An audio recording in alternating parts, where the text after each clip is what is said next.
ನಮ್ಮ ಜೊತೆ ಈಗ BMRCL ಸಾರ್ವಜನಿಕ ಸಂಪರ್ಕ ಅಧಿಕಾರಿ ಎಸ್ ಚವ್ಹಾಣ್ ಇದ್ದಾರೆ. ಬನ್ನಿ ಮಾತಾಡ್ಸೋಣ ಸರ್. ಮತ್ತು ಜಾಲಹಳ್ಳಿ ಮೆಟ್ರೋ ನಿಲ್ದಾಣದಲ್ಲಿ ಇವತ್ತು ಬೆಳಗ್ಗೆ 10 ಯುವಕ ಒಬ್ಬ ಸೂಸೈಡ್ ಮಾಡೋಕ್ಕೆ ಯತ್ನ ಮಾಡಿದ್ದಾನೆ. ಸದ್ಯಕ್ಕೆ ಏನಾಗಿಲ್ಲ, ಪದೇ ಪದೇ ನಮ್ಮ ಮೆಟ್ರೋದಲ್ಲಿ ಈ ಥರ ಘಟನೆಗಳಾಗ್ತಿದ್ದಾವೆ. ಏನು ಹೇಳ್ತಾರೆ ಸರ್ ಈ ಒಂದು ವಿಷಯಕ್ಕೆ ಸರ್ ಅಂತ? ಇವಾಗ ನಾವು ಕೂಡ ಈ ಥರ ಘಟನೆಗಳು ನಾವು ಕೂಡ ಇವಾಗ 2-3 ಘಟನೆಗಳು ನೋಡಿದ್ದೀವಿ. ಸೊ ಹಾಗಾಗಿ ನಮ್ಮಲ್ಲೂ ಕೂಡ ಆಲ್ರೆಡಿ ನಮ್ಮ ಮ್ಯಾನೇಜ್ಮೆಂಟ್ ಇದ್ರ ಬಗ್ಗೆ ಪ್ಲ್ಯಾಟ್ಫಾರ್ಮ್ ಸ್ಕ್ರೀನ್ ಡೋರ್ಸ್ ಏನಿದೆ ಅದು ಅಳವಡಿಸೋದಕ್ಕೋಸ್ಕರ ನಾವು ಫಸ್ಟ್ ಪೈಲಟ್ ಪ್ರಾಜೆಕ್ಟ್ ಏನಿದೆ ಅದನ್ನು 2 ಹೈ ಫುಟ್ಫಾಲ್ ಸ್ಟೇಷನ್ಸು ಎಲ್ಲ ಹಾಕೋದಕ್ಕೆ ನಾವು ಆಲ್ರೆಡಿ ಅದ್ರ ಬಗ್ಗೆ ಟೆಂಡರ್ ಕರಿಬೇಕಾಗುತ್ತೆ. ಯಾಕಂದರೆ ಇದು ನಾವು ಕೆಲಸ ಮಾಡಬೇಕಾಗಿರೋವಂಥದ್ದು ನಮ್ಮ ಕಾರ್ಯಾಚರಣೆ ನಡೆಯುವಂಥ ಸ್ಟೇಷನ್ಗಳಲ್ಲಿ. ಇವಾಗ ಜನರಿಗೆ ನಾವು ಯಾವುದೂ ತೊಂದರೆ ಕೊಡೋಕ್ಕಾಗೋದಿಲ್ಲ. ಹಾಗಾಗಿ ನಾವು ಈ ಕೆಲಸಗಳನ್ನು ನಾವು ರಾತ್ರಿ ನಮ್ಮ ಏನು ಟ್ರೈನ್ ಆಪ್ರೇಷನ್ಸ್ ಆದಮೇಲೆ ನಾವು ಇದನ್ನು ಮಾಡಬೇಕಾಗತ್ತೆ. ಬಟ್ ನಮಗೆ ವಿಂಡೋ ಸಿಗೋದೇ ಸುಮಾರು 1-2 ಗಂಟೆ. ಪ್ಲಸ್ ಈ ಅಳವಡಿಕೆ ಕೆಲಸದಲ್ಲಿ ನಮಗೆ ಇದು ಪ್ಲ್ಯಾಟ್ಫಾರ್ಮ್ ಸ್ಕ್ರೀನ್ ಡೋರ್ ಅಳವಡಿಕೆನೇ ಒಂದು ಮುಖ್ಯವಾಗಿ ನಮಗೆ ಅದೊಂದು ಚಾಲೆಂಜ್ ಇರುತ್ತೆ.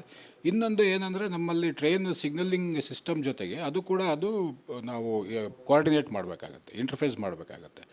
ಹಾಗಾಗಿ ಆ ಸಿಸ್ಟಮನ್ನು ಇಂಟರ್ಫೇಸ್ ಮಾಡೋಕ್ಕೂ ಕೂಡ ನಾವು ಮತ್ತಷ್ಟು ನಾವು ಅದಕ್ಕೆ ಸಾಫ್ಟ್ವೇರ್ನ ಬದಲಾವಣೆಗಳು ಮಾಡಬೇಕಾಗತ್ತೆ.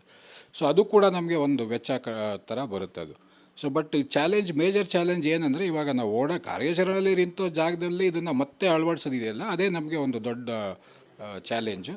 ಸೊ ಹಾಗಾಗಿ ಇದ್ರ ಬಗ್ಗೆ ಸುಮಾರು ಚರ್ಚೆಗಳಾಗಿದ್ದಾವೆ. ಹಾಗಾಗಿ ನಾವು ಫಸ್ಟ್ ಪೈಲಟ್ ಪ್ರಾಜೆಕ್ಟ್ ಮಾಡಿ ಇದನ್ನು ಮುಂದೆ ಎಲ್ಲದಕ್ಕೂ ಮಾಡೋದಕ್ಕೆ ನಾವು ಆಲ್ರೆಡಿ ಇದ್ರ ಬಗ್ಗೆ ನಿರ್ಧಾರ ತೊಗೊಂಡಿದ್ದಾರೆ. ಇದು ಕೂಡ ಮಾಡ್ತೀವಿ, ಸದ್ಯದಲ್ಲೇ ಮಾಡ್ತೀವಿ. ಯುವಕ ಸೂಸೈಡ್ ಮಾಡ್ಕೊಂಡಿದ್ದಾನೆ. ಯುವಕನ ಪರಿಸ್ಥಿತಿ ಯಾವ ರೀತಿ ಇದೆ, ಯಾವ ಊರು ಮತ್ತು FIR ಆಗಿದ್ದಾನಾ ಸರ್? ಇವಾಗ ನಮ್ಮಲ್ಲಿ ಈ ಥರ ಪ್ರಕರಣಗಳಾದಾಗ ನಾವು ಆಟೋಮೆಟಿಕ್ಕಾಗಿ ನಾವು ಪೊಲೀಸವ್ರಿಗೆ ನಾವು ಅದು ದೂರು ಕೊಡಲೇಬೇಕಾಗತ್ತೆ. ಯಾಕಂದರೆ ನಮ್ಮಲ್ಲಿ ಈ ಪೊಲೀಸವರು ಬಂದಿದ್ದಾರೆ, ಆಲ್ರೆಡಿ ಇನ್ವೆಸ್ಟಿಗೇಷನ್ ಮಾಡ್ತಾಯಿದ್ದಾರೆ ಯಾಕೆ ಏನು ಅನ್ನೋದು. ಬಟ್ ನಮಗೆ ಪ್ರಿಲಿಮಿನರಿಯಾಗಿ ಗೊತ್ತುಪಂಡಿರೋದು ಅವನ ಹೆಸರು ಅನಿಲ್ ಕುಮಾರ್ ಪಾಂಡೆ ಅಂತ. ಈಸ್ ಸುಮಾರು 49 ವರ್ಷ, plus is N X air force employee ಅಂತ ಗೊತ್ತಾಗಿದೆ.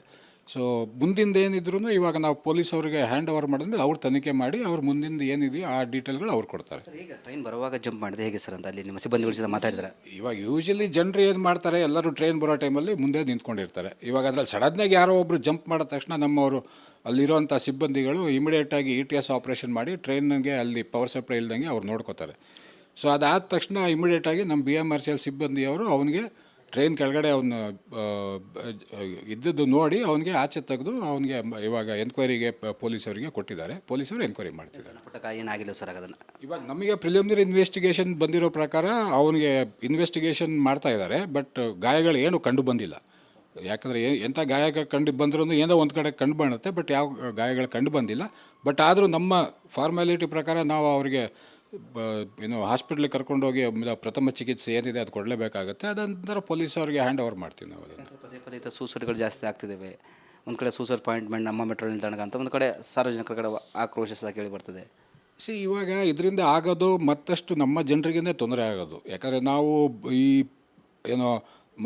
ಅವನ ಜೀವನ ಉಳಿಸೋ ಟೈಮಲ್ಲಿ ನಾವು ಯಾವ ಆಪ್ರೇಷನ್ನು ಮಾಡೋಕ್ಕಾಗೋದಿಲ್ಲ. ಹಾಗಾಗಿ ಇದರಿಂದ ಪರಿಣಾಮ ಮತ್ತೆ ನಮ್ಮ ಕಮ್ಯೂಟರ್ಸ್ ಮೇಲೆ ಆಗುತ್ತೆ. ಬಟ್ ಹಾಗಾಗಿ ಅದಕ್ಕೆ ಹೇಳ್ತಾ ಇರೋದು, ಇವಾಗ ಎಲ್ಲರೂ ಮೆಟ್ರೋ ಸೂಸೈಡ್ ಪಾಯಿಂಟ್ ಅಂತ ತಗೋಬಾರ್ದು. ಯಾಕಂದರೆ ಮಾಡೋರು ಎಲ್ಲಿ ಬೇಕಾದ್ರೂ ಮಾಡ್ಕೋತಾರೆ. ಬಟ್ ಅದು ಏನಂದರೆ ಮೆಟ್ರೋದಲ್ಲಿ ಅನ್ನೋದು ಒಂದು ಬಂದುಬಿಟ್ಟಿದೆ. ಯಾಕಂದರೆ ಇದೆಲ್ಲ ಜನರು ಎಲ್ಲರೂ ಹೇಳಿ ಅದೊಂಥರ ಬೇರೆಯವ್ರಿಗೆ ಮನಸ್ಸಲ್ಲಿ ಅದು ಬಂದುಬಿಟ್ಟಿದೆ ಅದು. ಬಟ್ ಇದಕ್ಕೆ ಕಡಿವಾಣ ಹಾಕೋದಕ್ಕೆ ನಾವು ಪ್ಲ್ಯಾಟ್ಫಾರ್ಮ್ ಸ್ಕ್ರೀನ್ ಡೋರ್ಸ್ನ ಮಾಡ್ತಾಯಿದ್ದೀವಿ. ಎಲ್ಲ ನಿಲ್ದಾಣಗಳು ಸರಿ, ಹೇಗೆ 1-2-3 ಆಯ್ಕೆ ನಿಲ್ದಾಣಗಳಂತ? ಇವಾಗ ನಾವು ಒಂದೇ ಸಲ ಎಲ್ಲ ಮಾಡೋಕ್ಕಾಗಲ್ವಲ್ಲ. ನಿಮಗೂ ಗೊತ್ತಿದೆ, ಕಾರ್ಯಾಚರಣೆ ಎಲ್ಲ ಒಂದೇ ಸಲ ಮಾಡಿಬಿಟ್ರೆ ನಾವು ಕಾರ್ಯಾಚರಣೆ ನಿಲ್ಸೋಕ್ಕೂ ಆಗೋದಿಲ್ಲ. ಜನರಿಗೆ ತೊಂದರೆ ಕೊಡೋಕೆ ಹಂತವಾಗಿ ಮಾಡ್ತಾರೆ ಸರ್. ಹಂತವಾಗಿ ಮಾಡೋದಕ್ಕೆ ನಾವು ಫಸ್ಟ್ ಪೈಲಟ್ ಪ್ರಾಜೆಕ್ಟ್ ಅಂತ 2 ಸ್ಟೇಷನ್ ಮಾಡ್ಕೊಂಡಿದ್ದೀವಿ. ಅದು ಬಂದ ಮೇಲೆ ಅದರದ್ದು ಎಲ್ಲ, ಯಾಕಂದರೆ ಒಂದು ಸಲ ನಾವು ತಾಂತ್ರಿಕವಾಗಿ ಪರೀಕ್ಷೆಗಳನ್ನು ಕೂಡ ಮಾಡಬೇಕಾಗತ್ತೆ. ಇದರಿಂದ ನಾವು ಮುಂದೆ ಮಾಡೋ ಅಂಥದ್ದು ಯಾವುದು ತೊಂದರೆಗಳಾಗಬಾರ್ದು, ಜನರಿಗೆ ಅನಾನುಕೂಲ ಆಗಬಾರ್ದು ಅನ್ನೋದಕ್ಕೋಸ್ಕರ. ಸೊ ಹಾಗಾಗಿ ಇದನ್ನು ಹಂತವಾಗಿ ಮಾಡ್ತೀವಿ ನಾವು. ಎಸ್ ಸರ್, ಇದಿಷ್ಟು ಯಶವಂತ್ ಚವ್ಹಾಣ್ ಅವರ ಮಾತಾಯಿತು. ಕ್ಯಾಮ್ರಾ ಪರ್ಸನ್ ಮಹೇಶ್ ಬಿ ಜೊತೆ ವೀರೇಶ್, ರಿಪಬ್ಲಿಕ್ ಕನ್ನಡ, ಬೆಂಗಳೂರು. ನಮ್ಮ ಜೊತೆ ಈಗ BMRCL ಸಾರ್ವಜನಿಕ ಸಂಪರ್ಕ ಅಧಿಕಾರಿ ಎಸ್ ಚವ್ಹಾಣ್ ಇದ್ದಾರೆ. ಬನ್ನಿ ಮಾತಾಡ್ಸೋಣ ಸರ್. ಮತ್ತು ಜಾಲಹಳ್ಳಿ ಮೆಟ್ರೋ ನಿಲ್ದಾಣದಲ್ಲಿ ಇವತ್ತು ಬೆಳಗ್ಗೆ 10 ಯುವಕ ಒಬ್ಬ ಸೂಸೈಡ್ ಮಾಡೋಕ್ಕೆ ಯತ್ನ ಮಾಡಿದ್ದಾನೆ. ಸದ್ಯಕ್ಕೆ ಏನಾಗಿಲ್ಲ, ಪದೇ ಪದೇ ನಮ್ಮ ಮೆಟ್ರೋದಲ್ಲಿ ಈ ಥರ ಘಟನೆಗಳಾಗ್ತಿದ್ದಾವೆ. ಏನು ಹೇಳ್ತಾರೆ ಸರ್ ಈ ಒಂದು ವಿಷಯಕ್ಕೆ ಸರ್ ಅಂತ? ಇವಾಗ ನಾವು ಕೂಡ ಈ ಥರ ಘಟನೆಗಳು ನಾವು ಕೂಡ ಇವಾಗ 2-3 ಘಟನೆಗಳು ನೋಡಿದ್ದೀವಿ. ಸೊ ಹಾಗಾಗಿ ನಮ್ಮಲ್ಲೂ ಕೂಡ ಆಲ್ರೆಡಿ ನಮ್ಮ ಮ್ಯಾನೇಜ್ಮೆಂಟ್ ಇದ್ರ ಬಗ್ಗೆ ಪ್ಲ್ಯಾಟ್ಫಾರ್ಮ್ ಸ್ಕ್ರೀನ್ ಡೋರ್ಸ್ ಏನಿದೆ ಅದು ಅಳವಡಿಸೋದಕ್ಕೋಸ್ಕರ ನಾವು ಫಸ್ಟ್ ಪೈಲಟ್ ಪ್ರಾಜೆಕ್ಟ್ ಏನಿದೆ ಅದನ್ನು 2 ಹೈ ಫುಟ್ಫಾಲ್ ಸ್ಟೇಷನ್ಸು ಎಲ್ಲ ಹಾಕೋದಕ್ಕೆ ನಾವು ಆಲ್ರೆಡಿ ಅದ್ರ ಬಗ್ಗೆ ಟೆಂಡರ್ ಕರಿಬೇಕಾಗುತ್ತೆ. ಯಾಕಂದರೆ ಇದು ನಾವು ಕೆಲಸ ಮಾಡಬೇಕಾಗಿರೋವಂಥದ್ದು ನಮ್ಮ ಕಾರ್ಯಾಚರಣೆ ನಡೆಯುವಂಥ ಸ್ಟೇಷನ್ಗಳಲ್ಲಿ. ಇವಾಗ ಜನರಿಗೆ ನಾವು ಯಾವುದೂ ತೊಂದರೆ ಕೊಡೋಕ್ಕಾಗೋದಿಲ್ಲ. ಹಾಗಾಗಿ ನಾವು ಈ ಕೆಲಸಗಳನ್ನು ನಾವು ರಾತ್ರಿ ನಮ್ಮ ಏನು ಟ್ರೈನ್ ಆಪ್ರೇಷನ್ಸ್ ಆದಮೇಲೆ ನಾವು ಇದನ್ನು ಮಾಡಬೇಕಾಗತ್ತೆ. ಬಟ್ ನಮಗೆ ವಿಂಡೋ ಸಿಗೋದೇ ಸುಮಾರು 1-2 ರಿಂದ 3 ಗಂಟೆ. ಪ್ಲಸ್ ಈ ಅಳವಡಿಕೆ ಕೆಲಸದಲ್ಲಿ ನಮಗೆ ಇದು ಪ್ಲ್ಯಾಟ್ಫಾರ್ಮ್ ಸ್ಕ್ರೀನ್ ಡೋರ್ ಅಳವಡಿಕೆನೇ ಒಂದು ಮುಖ್ಯವಾಗಿ ನಮಗೆ ಅದೊಂದು ಚಾಲೆಂಜ್ ಇರುತ್ತೆ. ಇನ್ನೊಂದು ಏನಂದರೆ ನಮ್ಮಲ್ಲಿ ಟ್ರೈನ್ ಸಿಗ್ನಲಿಂಗ್ ಸಿಸ್ಟಮ್ ಜೊತೆಗೆ ಅದು ನಾವು ಕೋಆರ್ಡಿನೇಟ್ ಮಾಡಬೇಕಾಗತ್ತೆ, ಇಂಟರ್ಫೇಸ್ ಮಾಡಬೇಕಾಗತ್ತೆ. ಹಾಗಾಗಿ ಆ ಸಿಸ್ಟಮನ್ನು ಇಂಟರ್ಫೇಸ್ ಮಾಡೋಕ್ಕೂ ಕೂಡ ನಾವು ಮತ್ತಷ್ಟು ನಾವು ಅದಕ್ಕೆ ಸಾಫ್ಟ್ವೇರ್ನ ಬದಲಾವಣೆಗಳು ಮಾಡಬೇಕಾಗತ್ತೆ. ಸೊ ಅದು ಕೂಡ ನಮಗೆ ಒಂದು ವೆಚ್ಚ ಥರ ಬರುತ್ತೆ ಅದು. ಸೊ ಬಟ್ ಈ ಮೇಜರ್ ಚಾಲೆಂಜ್ ಏನಂದರೆ ಇವಾಗ ನಾವು ಕಾರ್ಯಾಚರಣೆಯಲ್ಲಿ ನಿಂತೋ ಜಾಗದಲ್ಲಿ ಇದನ್ನು ಮತ್ತೆ ಅಳವಡಿಸೋದಿದೆಯಲ್ಲ, ಅದೇ ನಮಗೆ ಒಂದು ದೊಡ್ಡ ಚಾಲೆಂಜು. ಸೊ ಹಾಗಾಗಿ ಇದ್ರ ಬಗ್ಗೆ ಸುಮಾರು ಚರ್ಚೆಗಳಾಗಿದ್ದಾವೆ.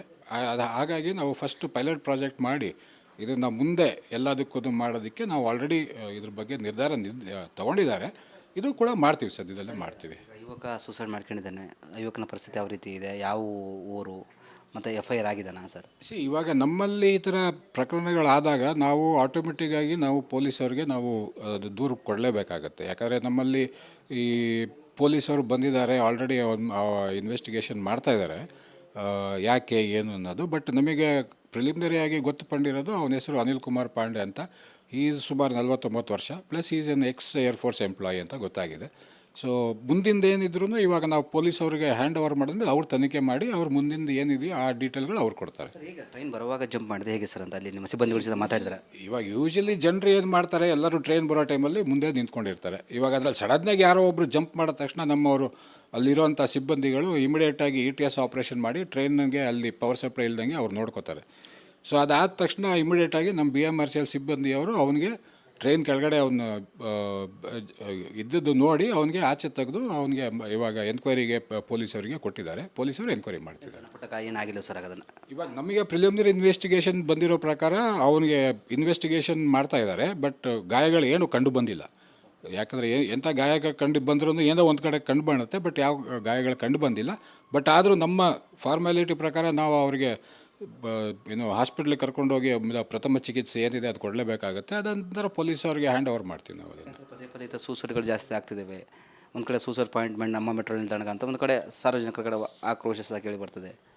ಇವಾಗ ಇದರಿಂದ ಆಗೋದು ಮತ್ತಷ್ಟು ನಮ್ಮ ಜನರಿಗೇ ತೊಂದರೆ ಆಗೋದು. ಯಾಕಂದರೆ ನಾವು ಈ ಏನೋ ಮನುಷ್ಯನ ಅವನ ಜೀವನ ಉಳಿಸೋ ಟೈಮಲ್ಲಿ ನಾವು ಯಾವ ಆಪ್ರೇಷನ್ನು ಮಾಡೋಕ್ಕಾಗೋದಿಲ್ಲ. ಹಾಗಾಗಿ ಇದರಿಂದ ಪರಿಣಾಮ ಮತ್ತೆ ನಮ್ಮ ಕಮ್ಯೂಟರ್ಸ್ ಮೇಲೆ ಆಗುತ್ತೆ. ಬಟ್ ಹಾಗಾಗಿ ಅದಕ್ಕೆ ಹೇಳ್ತಾ ಇರೋದು, ಇವಾಗ ಎಲ್ಲರೂ ಮೆಟ್ರೋ ಸೂಸೈಡ್ ಪಾಯಿಂಟ್ ಅಂತ ತಗೋಬಾರ್ದು. ಯಾಕಂದರೆ ಮಾಡೋರು ಎಲ್ಲಿ ಬೇಕಾದ್ರೂ ಮಾಡ್ಕೋತಾರೆ. ಬಟ್ ಅದು ಏನಂದರೆ ಮೆಟ್ರೋದಲ್ಲಿ ಅನ್ನೋದು ಒಂದು ಬಂದುಬಿಟ್ಟಿದೆ. ಯಾಕಂದರೆ ಇದೆಲ್ಲ ಜನರು ಏನೋ ಎಲ್ಲರೂ ಹೇಳಿ ಅದೊಂಥರ ಬೇರೆಯವ್ರಿಗೆ ಮನಸ್ಸಲ್ಲಿ ಅದು ಬಂದುಬಿಟ್ಟಿದೆ ಅದು. ಬಟ್ ಇದಕ್ಕೆ ಕಡಿವಾಣ ಹಾಕೋದಕ್ಕೆ ನಾವು ಪ್ಲ್ಯಾಟ್ಫಾರ್ಮ್ ಸ್ಕ್ರೀನ್ ಡೋರ್ಸ್ನ ಮಾಡ್ತಾಯಿದ್ದೀವಿ. ಎಲ್ಲ ನಿಲ್ದಾಣಗಳು ಸರಿ, ಹೇಗೆ ಒಂದೊಂದು 2-3 ಆಯ್ಕೆ ನಿಲ್ದಾಣಗಳಂತ? ಇವಾಗ ನಾವು ಒಂದೇ ಸಲ ಎಲ್ಲ ಮಾಡೋಕ್ಕಾಗಲ್ವಲ್ಲ. ನಿಮಗೂ ಗೊತ್ತಿದೆ, ಕಾರ್ಯಾಚರಣೆ ಎಲ್ಲ ಒಂದೇ ಸಲ ಮಾಡಿಬಿಟ್ರೆ ನಾವು ಕಾರ್ಯಾಚರಣೆ ನಿಲ್ಸೋಕ್ಕೂ ಆಗೋದಿಲ್ಲ. ಜನರಿಗೆ ತೊಂದರೆ ಕೊಡೋಕೆ ಹಂತವಾಗಿ ಮಾಡ್ತಾರೆ ಸರ್. ಹಂತವಾಗಿ ಮಾಡೋದಕ್ಕೆ ನಾವು ಫಸ್ಟ್ ಪೈಲಟ್ ಪ್ರಾಜೆಕ್ಟ್ ಅಂತ 2 ಸ್ಟೇಷನ್ ಮಾಡ್ಕೊಂಡಿದ್ದೀವಿ. ಅದು ಬಂದ ಮೇಲೆ ಅದರದ ಎಲ್ಲ, ಯಾಕಂದರೆ ಒಂದು ಸಲ ನಾವು ತಾಂತ್ರಿಕವಾಗಿ ಪರೀಕ್ಷೆಗಳನ್ನು ಕೂಡ ಮಾಡಬೇಕಾಗತ್ತೆ. ಇದರಿಂದ ನಾವು ಮುಂದೆ ಮಾಡೋ ಅಂಥದ್ದು ಯಾವುದು ತೊಂದರೆಗಳಾಗಬಾರ್ದು, ಜನರಿಗೆ ಅನಾನುಕೂಲ ಆಗಬಾರ್ದು ಅನ್ನೋದಕ್ಕೋಸ್ಕರ. ಸೊ ಹಾಗಾಗಿ ಇದನ್ನು ಹಂತವಾಗಿ ಮಾಡ್ತೀವಿ ನಾವು. ಎಸ್ ಸರ್, ಇದಿಷ್ಟು ಯಶವಂತ್ ಚವ್ಹಾಣ್ ಅವರ ಮಾತಾಯಿತು. ಕ್ಯಾಮ್ರಾ ಪರ್ಸನ್ ಮಹೇಶ್ ಬಿ ಜೊತೆ ವೀರೇಶ್, ರಿಪಬ್ಲಿಕ್ ಕನ್ನಡ, ಬೆಂಗಳೂರು.